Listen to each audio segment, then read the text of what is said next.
नमस्कार। आज के इस YouTube चैनल में आप सभी का स्वागत है और इस YouTube चैनल की श्रृंखला में आज मैं BA पार्ट सेकंड के फर्स्ट पेपर जो प्रशासनिक संस्थाएं पढ़ाया जाता है उसी के एक टॉपिक अहस्तक्षेपवादी राज्य की अवधारणा के विषय पर रिकॉर्ड कर रही हूँ। तो अहस्तक्षेपवादी राज्य कहते किसे हैं? अहस्तक्षेपवादी राज्य उसे कहते हैं जिसमें कहा जाता है कि व्यक्ति को स्वतंत्र छोड़ दो, वो अपने हिसाब से अपने इच्छानुसार अपना विकास वो स्वयं कर लेगा। वो सक्षम है, सर्वगुण संपन्न है और प्रकृति से उसको विवेक दिया गया है और वो अपनी योग्यता, क्षमता, दक्षता के आधार पर वो अपना विकास स्वयं कर लेगा।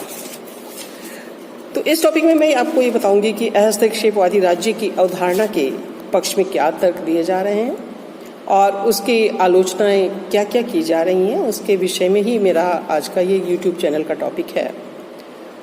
तो सबसे पहले मैं अहस्तक्षेपवादी जो अवधारणा है, जो राज्य है, उसके पक्ष में मैं विचार व्यक्त करूंगी अपना। उसमें सबसे पहला पॉइंट लूंगी आर्थिक तर्क जो दिए जाते हैं अहस्तक्षेपवादी विचारधारा का।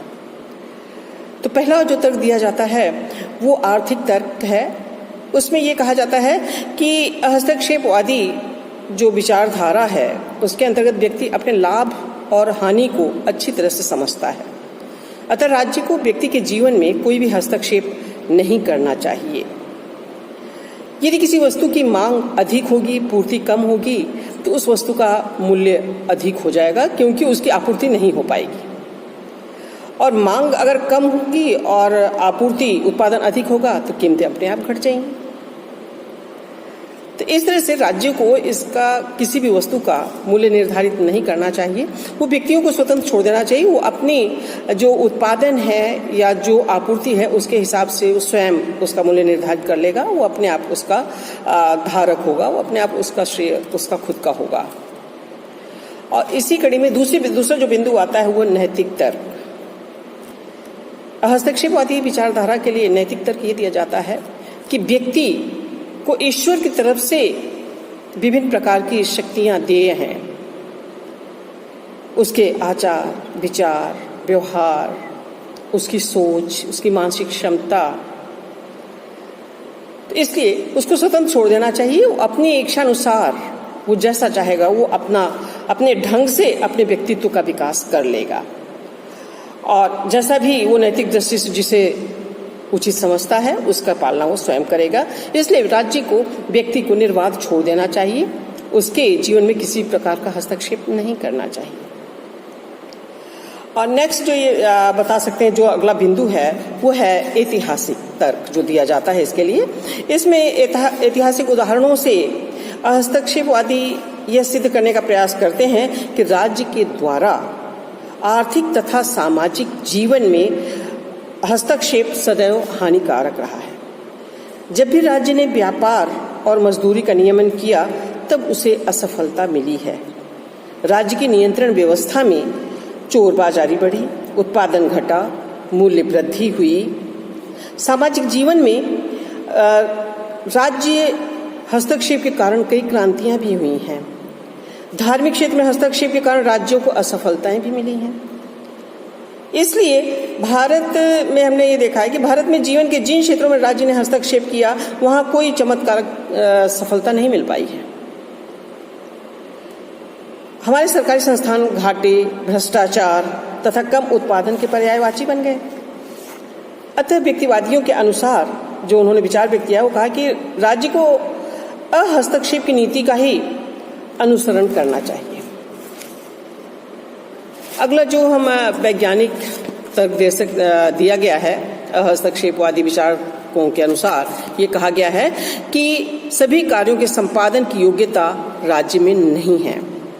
व्यवसाय, कृषि आदि कार्यों में तो राज्य को कदापि सफलता नहीं मिल सकती।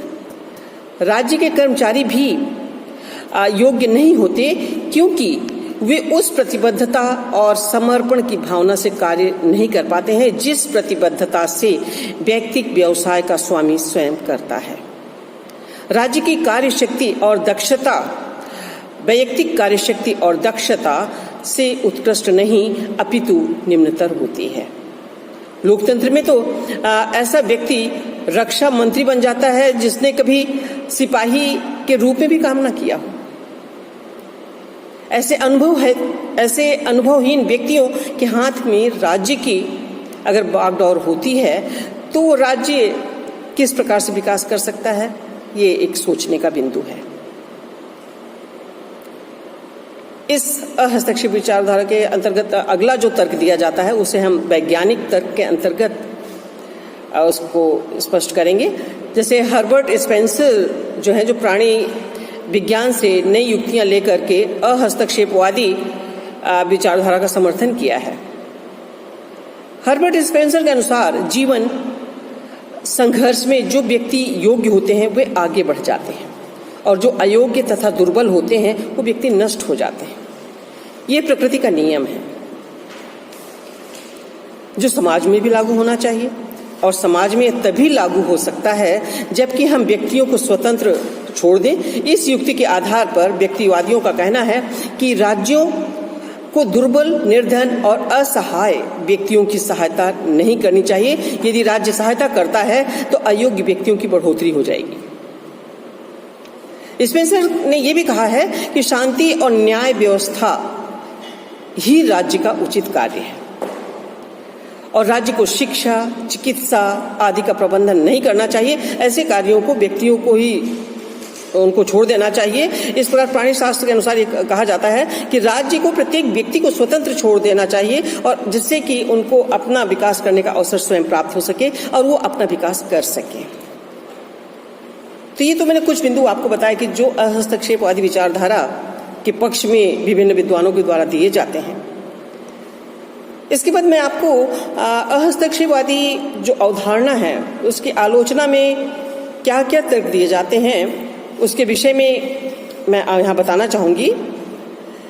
जैसे जो हस्तक्षेपवादी विचारधारा के विचारक हैं वो राज्य को एक आवश्यक बुराई मानते हैं, आवश्यक भी मानते हैं और साथ में बुराई भी मानते हैं। उनके अनुसार राज्य व्यक्तियों की स्वतंत्रता में सबसे अधिक योग उनके व्यक्तित्व के मामले में कम से कम हस्तक्षेप करके दे सकता है। अर्थात उन्हें व्यक्तियों के जीवन में जितना कम हो उतना हस्तक्षेप करना चाहिए। लॉर्ड स्पेंसर का जो कि प्रशासनिक विद्वान हैं, उनका विचार है कि राज्य का मुख्य कार्य रक्षा और नियंत्रण करना है, न कि पोषण और उन्नति करना। पोषण और उन्नति तो इंसान स्वयं कर लेगा, वो योग्य है, सक्षम है, भगवान ने उसको क्षमता दी है। और हस्तक्षेपवादी के जो विरोधी हैं उनके द्वारा ये तर्क दिया जाता है, सबसे पहला जो बिंदु है वो ये है कि व्यक्ति सदैव अपने हित का सर्वोत्तम निर्णायक नहीं होता, इसलिए राज्य आवश्यक है।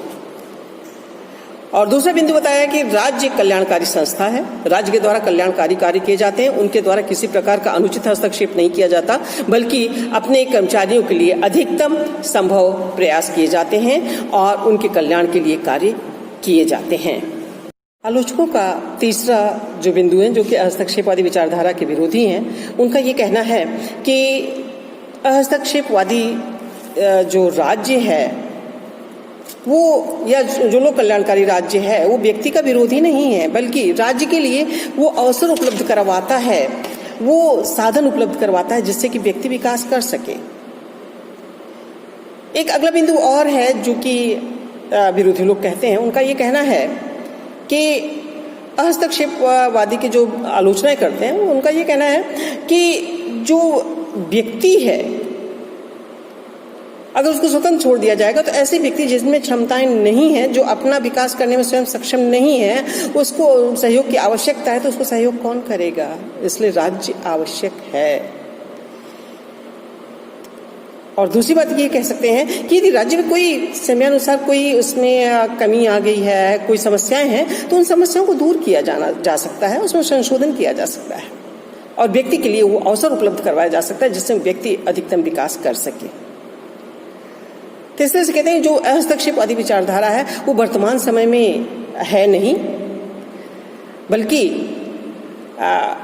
प्राचीन बातें हैं जब ये सोचा जा रहा था कि हाँ राज्य हस्तक्षेपवादी ज़्यादा अच्छा है, तो उसे विचार किया जा रहा था। बाकी हस्तक्षेपवादी राज्य आज कहीं विश्व के किसी भी पटल पर नहीं पाया जाता, बल्कि हर देश में लोक कल्याण की भावना वाली राज्यों को स्थापित किया गया है, जिसमें कि व्यक्ति अधिकतम संभव अपना विकास कर सके। व्यक्ति को लोक कल्याणकारी राज्य के द्वारा वो सभी सुविधाएं मुहैया कराई जाती हैं जिनसे कि वो अपना विकास कर सकें, क्योंकि समाज में सभी तरह के व्यक्ति होते हैं। कुछ निर्बल होते हैं, कुछ बाहुबल होते हैं, कुछ को समस्याएं होती हैं, कुछ को नहीं होती हैं। कोई विकसित होते हैं, कुछ तेज दिमाग के व्यक्ति होते हैं, कुछ थोड़ा मध्यम उसके होते हैं। तो इसलिए राज्य का होना आवश्यक है। इसलिए वर्तमान में सभी विद्वानों का एक मत यह है कि राज्य एक आवश्यक बुराई है, राज्य आवश्यक है जिससे कि व्यक्ति अपना निर्धारित दिशा में विकास कर सके। इन्हीं शब्दों के साथ धन्यवाद।